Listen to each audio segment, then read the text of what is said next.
¿Cuál es la diferencia entre resultado del pecado y penalidad por el pecado?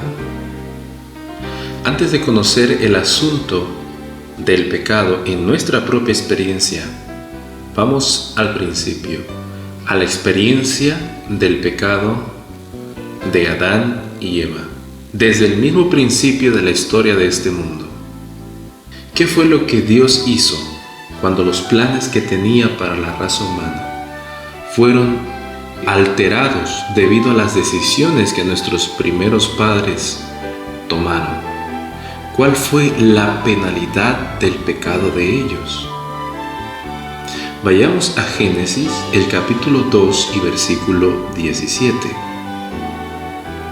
Mas del árbol de la ciencia del bien y del mal no comerás, porque el día que de él comieres, ciertamente morirás. Sabemos que Adán y Eva no murieron inmediatamente ese día. La pregunta es, ¿por qué? Apocalipsis capítulo 13 y versículo 8 nos ayuda a entenderlo. El cordero que fue inmolado desde el principio del mundo. ¿Qué fue lo que sucedió? ¿Por qué no murieron inmediatamente?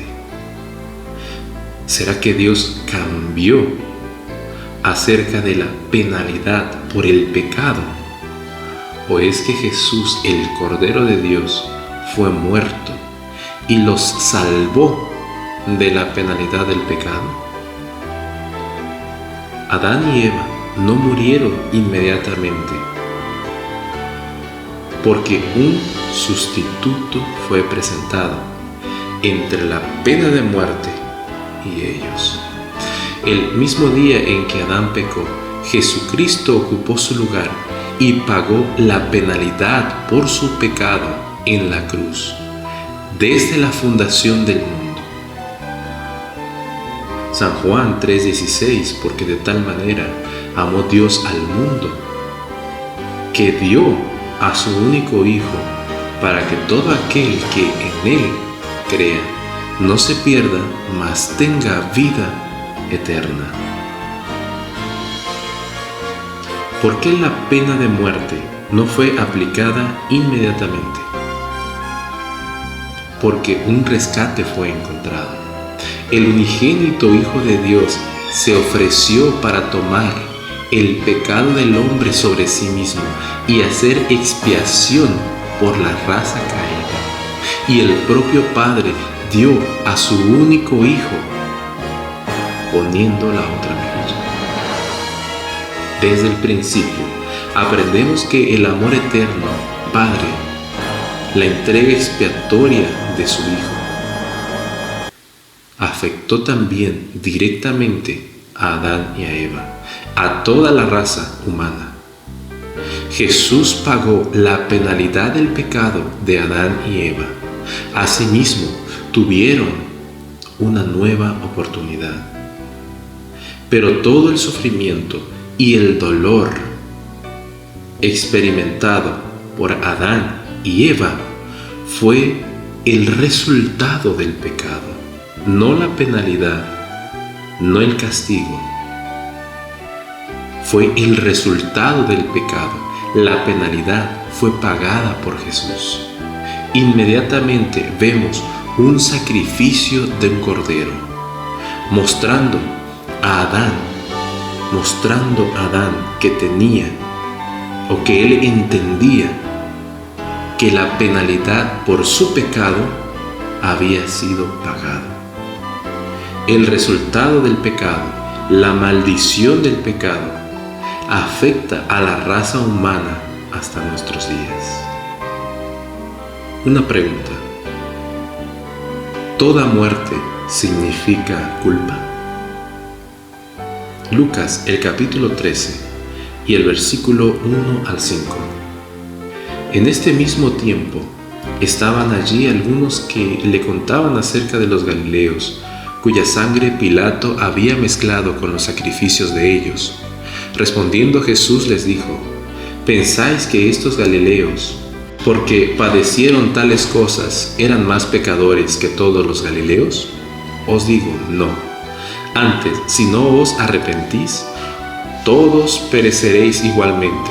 O aquellos 18 sobre los cuales cayó la torre de Siloé y los mató, ¿pensáis que eran más culpables que todos los hombres que habitan Jerusalén?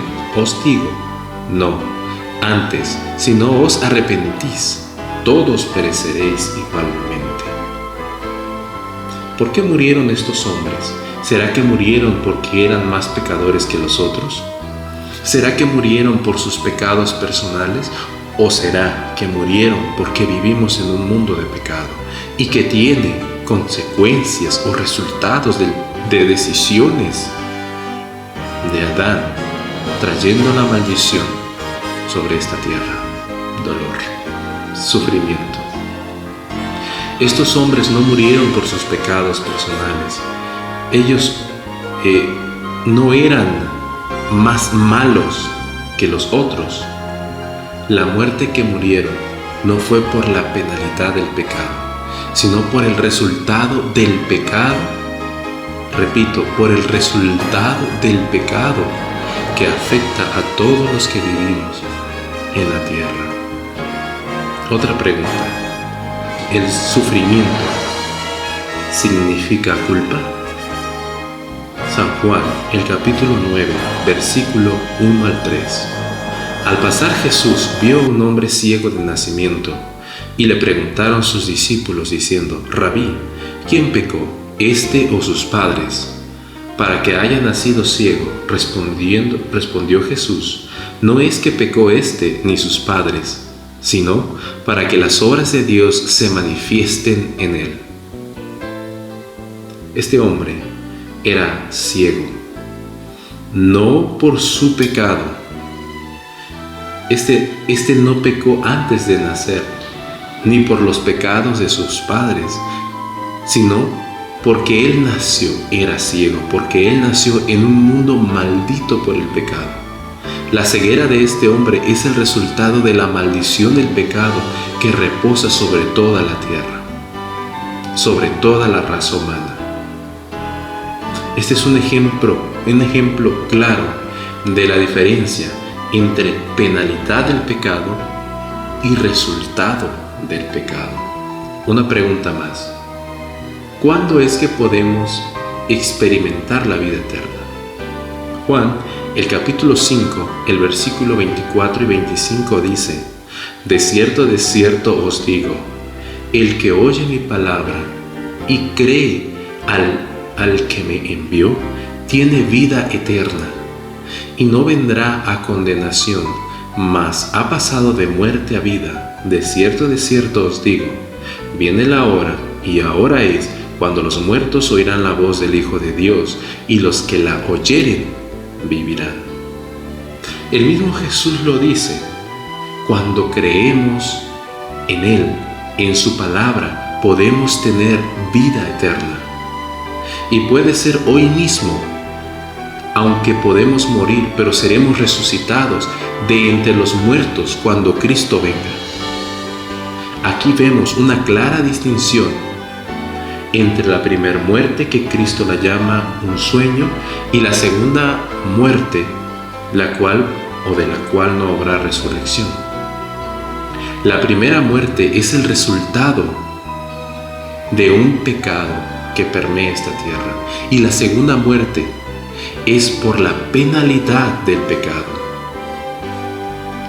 En cuanto a nosotros, no podemos escapar de los resultados del pecado, pero sí podemos escapar, y estas son las buenas nuevas, sí podemos escapar de la penalidad por el pecado, creyendo en la palabra de Dios. Esto significa que ahora podemos vivir la vida eterna morir y después de la resurrección. Entonces la primera muerte no es el resultado de la penalidad por el pecado. En otras palabras, tener la vida eterna significa que no vamos a pasar o no pasaremos por la segunda muerte.